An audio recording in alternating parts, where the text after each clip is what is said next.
Have you ever felt completely drained without understanding why? As if someone had stolen your energy, even though your day wasn't that heavy? Sometimes you wake up fine, but after talking to someone, opening social media, or thinking about certain things, suddenly your body feels empty.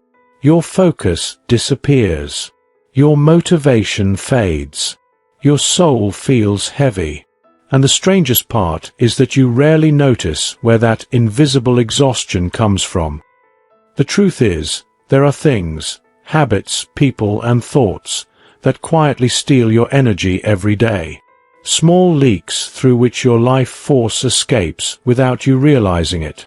And the more distracted you are, the wider those leaks become. Today, I want to show you 7 of them.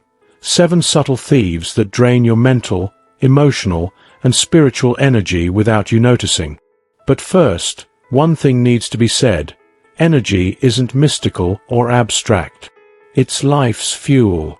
Everything you do, working, loving, creating, thinking, depends on your energy. And when it's gone, nothing works. You can have talent, good intentions, intelligence, but without energy, everything stalls. And the problem is that most people don't lose energy because of effort. They lose it because of carelessness. You don't get exhausted because you live too much, but because you give too much to things that don't give back. The first thief of your energy is the need to please everyone. You might not realize it, but every time you try to be what others expect from you, you disconnect from who you truly are. Every yes you say when you want to say no gives away a piece of your vital force. Living for approval is like trying to fill a car with a hole in the tank. The more you move, the emptier you become. And the cruel part is that even when you please everyone, you never feel enough. Because pleasing isn't love, it's fear. Fear of rejection. Fear of being forgotten. Fear of disappointing. But the truth is simple. People who truly care about you don't need you to disappear to love you. The second thief of your energy is constant comparison. The habit of measuring yourself against others, as if life were a race and you were always behind. Social media turned comparison into a sport. You scroll through pictures, stories, achievements, and start believing you're falling behind. But what you don't see are the backstage moments. While you compare your chaos to someone else's highlight reel, your focus scatters. And comparison has a cruel effect. It paralyzes you, because you stop walking at your own pace and start running to match someone else's rhythm. And whoever lives out of rhythm lives tired. The third thief is holding on to resentment. Anger is one of the heaviest forms of emotional exhaustion. When you feed hatred, you tie yourself energetically to what you despise. It's like trying to walk with an anchor tied to your heart. You say you've moved on, but every memory still consumes you. Forgiveness, contrary to what people think, isn't a gift for the other person. It's a rescue of your own energy. You don't forgive because they deserve it. You forgive because you deserve peace. And sleeping in peace is one of the greatest forms of abundance there is. The fourth thief is talking too much about your plans. Every time you share a dream that's still growing inside you with someone who doesn't vibrate at the same frequency, part of your energy scatters. Some people don't vibrate with you, they vibrate against you. Not because they're bad, but because they don't understand yet. What is a seed in you can be a thorn in someone else. And when you speak before it's time, the energy that should be growing inside begins to spread through opinions, doubts, and judgments. Ideas are fragile when they're born. They need silence, time, and protection. So before you share, strengthen. Before you show, build. Before you ask for approval, trust your process. The fifth thief is cruel self-criticism. You don't need enemies when you're your own executioner. How many times do you drain yourself trying to be better, perfect, flawless, and still end up feeling like you're not enough. The inner dialogue you maintain determines how much energy stays or leaves, because words are energy too, and what you tell yourself shapes your emotional field.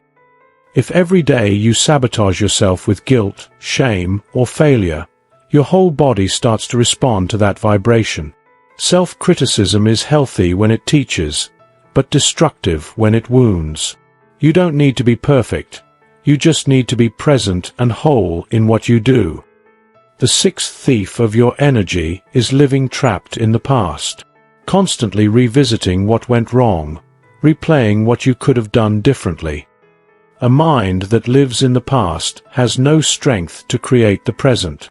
Each unresolved memory is a rope pulling you backward, and no future can exist while you insist on walking with your eyes fixed on the rearview mirror. Learn to let go.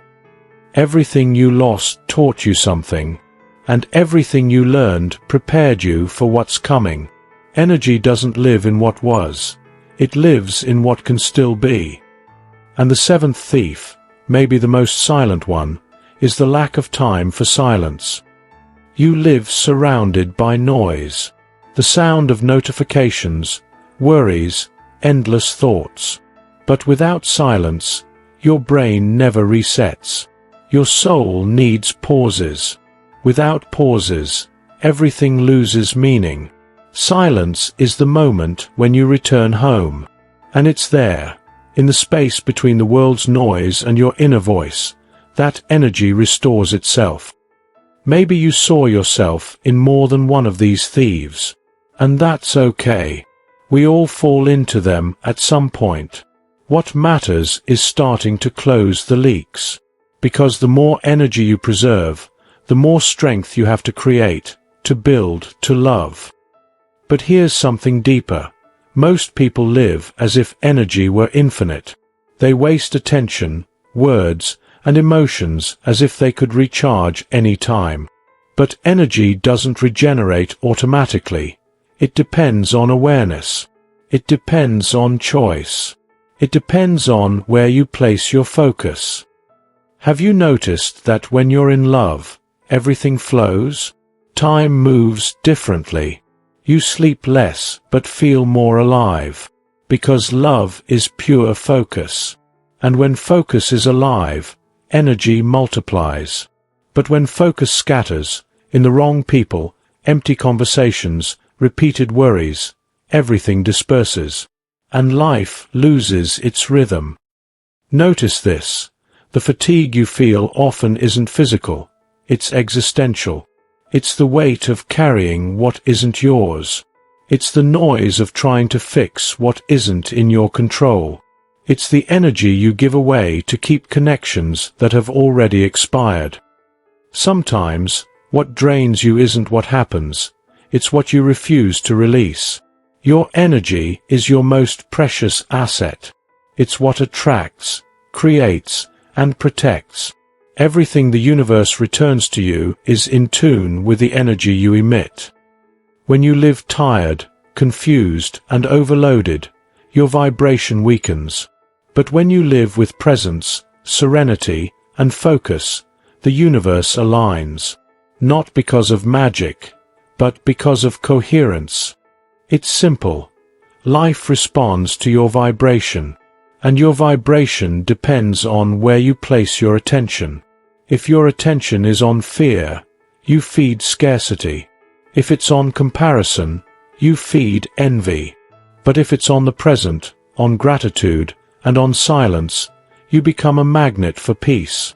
With every choice, you decide whether you're recharging or draining your own energy. And maybe the secret isn't to seek more energy, but to stop wasting the one you already have.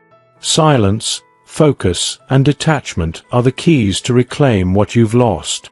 Speak less, feel more, act with intention. Avoid places and people that drain you, not out of ego, but out of self-respect. Love isn't giving until you're empty. It's knowing how much of yourself fits into each connection without losing balance. You don't have to isolate yourself from the world. You just need to learn how to protect yourself from it. Not everyone deserves access to your energy. Not every comment deserves a response. Not every presence deserves permanence. True power is choosing wisely where your energy lives. In the end, protecting your energy is protecting your soul. Because inside it lives everything you are. Your light, your peace, your creative force. And when you preserve that force, the world around you changes. The noise fades. The right people come closer. And life finds its rhythm again. If you've made it this far, maybe you already feel the urge to slow down, to stop giving so much, running so much, trying so much. Maybe the message life is sending you is simple. Reclaim your energy. It's the foundation of everything. Without it, even the most beautiful love fades. With it, even the simplest days gain meaning. Take care of your energy as you would care for a flame. Don't let the wind of haste or the weight of the wrong people extinguish what's most beautiful in you. Protect yourself. Stay silent when you must. Withdraw when you need to. And remember, what's true will never need to drain you. It will always nourish you.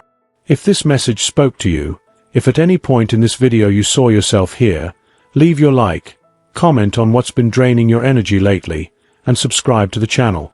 Because, in the end, true growth begins when you understand that your energy is sacred, and everything you do in this world is born from it.